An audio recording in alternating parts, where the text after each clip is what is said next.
Have you ever noticed how sometimes the biggest shifts, the real game changers in politics and economics, happen in places we don't always hear about? Absolutely. Corners of the world that might seem quiet from afar, but when you look closer. Now, they're just packed with these incredibly compelling stories and vital lessons, really. Hmm. Well, today we're taking a deep dive into exactly one of those places, Suriname. It's a small South American nation, and it just made history. A really significant moment. So our mission here is to unpack the recent election in Suriname. It feels like a truly pivotal moment. On July 6th, just recently, Jennifer Gerling Simons was elected. And she's the country's first ever female president. Exactly. A huge milestone, especially, for a country that's grappling with some severe economic challenges right now. Serious headwinds, yeah. But at the same time, it's standing on the cusp of this potentially massive transformation. You're right. This isn't just about a new face in charge. No, it's more like a test case, isn't it? Can a small nation, rich in resources, actually navigate that tricky path, avoid the resource curse? It feels very high stakes, trying to balance that immediate hardship people are feeling with this incredible promise of future wealth. A real tightrope walk. Okay, so let's unpack this a bit. Who exactly is Jennifer Gerling Simons? Well, she's 71. She's a physician by training and also a lawmaker, quite experienced. And her election on July 6th, it came through a coalition deal, right? Needed a two-thirds majority in the National Assembly. That's right. But what's really interesting, as you hinted, She ran unopposed. unopposed, yeah. In a country facing such deep issues, what does that signal? It makes you wonder, doesn't it? Maybe a strong consensus. Or perhaps just a widespread desire for a clear shift, and maybe no strong alternative emerged. Could be either. It definitely suggests her coalition managed to consolidate quite a bit of power, or maybe trust. And she seems aware of the weight of it all. She actually said something quite powerful. Yeah, she acknowledged the gravity. She said, I am aware that the heavy task I have taken on is further aggravated by the fact that I am the first woman to serve the country in this position. Wow. That's laying it out there. Yeah. Does being the first woman president add, another layer of expectation? Yeah. Or maybe scrutiny? Oh, absolutely. It has to. The symbolism is huge being the first, but that probably brings even more pressure to succeed, not just for her, but for what she represents, Right. And it's not like she's stepping into an easy situation. Far from it. Not at all. She's set to take office on July 16th, very soon, Mm-hmm. and she'll have her running mate, Gregory Rusland, alongside her. Stepping into leadership together at this really crucial time. So what does this all mean for the people of Suriname, on the ground? What are they facing? Well, the new leadership is inheriting a country really struggling under the weight of severe economic hardship. Subsidies have been cut, and there's just widespread frustration. It's been building for a while. And if we connect this to the bigger picture, this is really a direct consequence of the outgoing president's time in office, right? Chandraprasad Santokhi. Yeah, largely. His tenure was, let's say, complicated, marked by corruption scandals, but also those really harsh austerity measures. Right, austerity.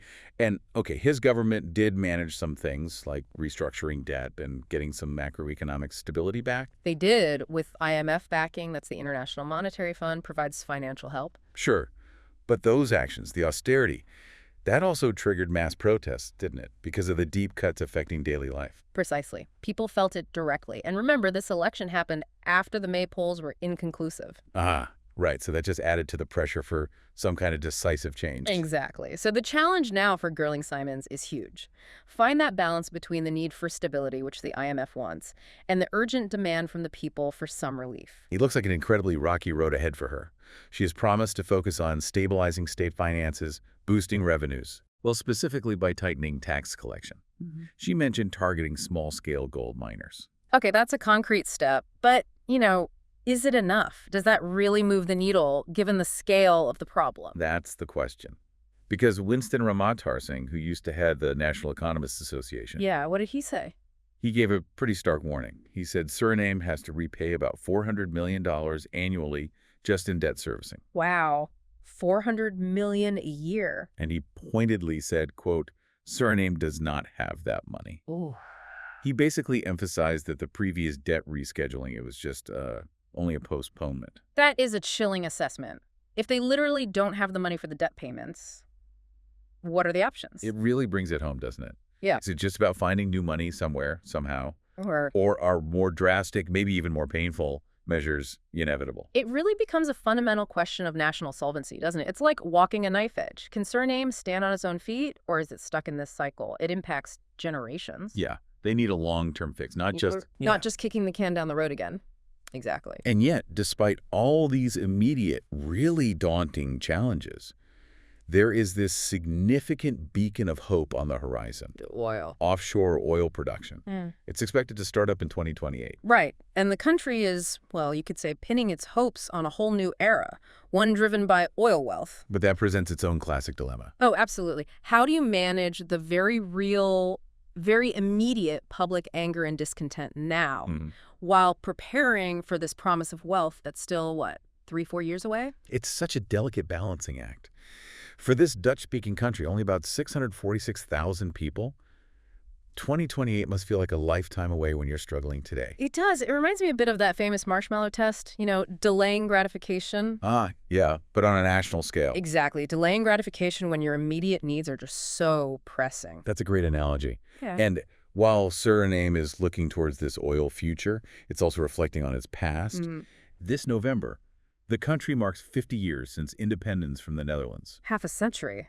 That's significant. And that history, plus its incredibly rich ethnic mix, you've got descendants of Africans, indigenous groups, Indians, Indonesians, Chinese, Dutch settlers. A real tapestry. It creates this unique social fabric. And that's got to influence how the new leadership handles the economy, how it shares any future wealth. How do you think that cultural blend factors in? Well, it adds another layer of complexity, but also potentially resilience, that diversity is a strength. Sure. But it also means any recovery plan, any wealth distribution has to be incredibly inclusive. You have to bring everyone along to avoid more social friction. Good point. And then there's the international dimension. Suriname's been making strategic moves. Like joining China's Belt and Road Initiative back in 2019. Right. One of the first Latin American states to sign on to that huge infrastructure project. Which, involves massive investments, often seen as key to China's global influence, but also brings questions about debt and sovereignty for the countries involved. Definitely something to watch. And speaking of political shifts, we should also note the recent passing of the former president, Desi Bowersy. He died at 79. Yeah, his long shadow, often controversial, certainly adds context to the political currents shaping Suriname today. It's part of the backdrop to this transition. So all of this, it leads to these huge questions, doesn't it?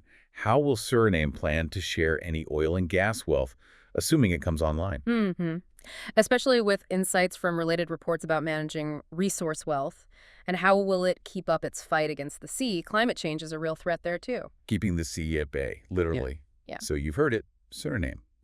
Newly elected first female president, Jennifer Gerling Simons, standing at this fascinating, incredibly critical crossroads. It really is a story of immediate, acute economic pain. Mixed with historic political change. And this distant but potentially transformative promise of oil wealth. This deep dive really shows the immense pressures, the complex decisions leaders face in developing nations. It's so much more than just policy or economics, isn't it?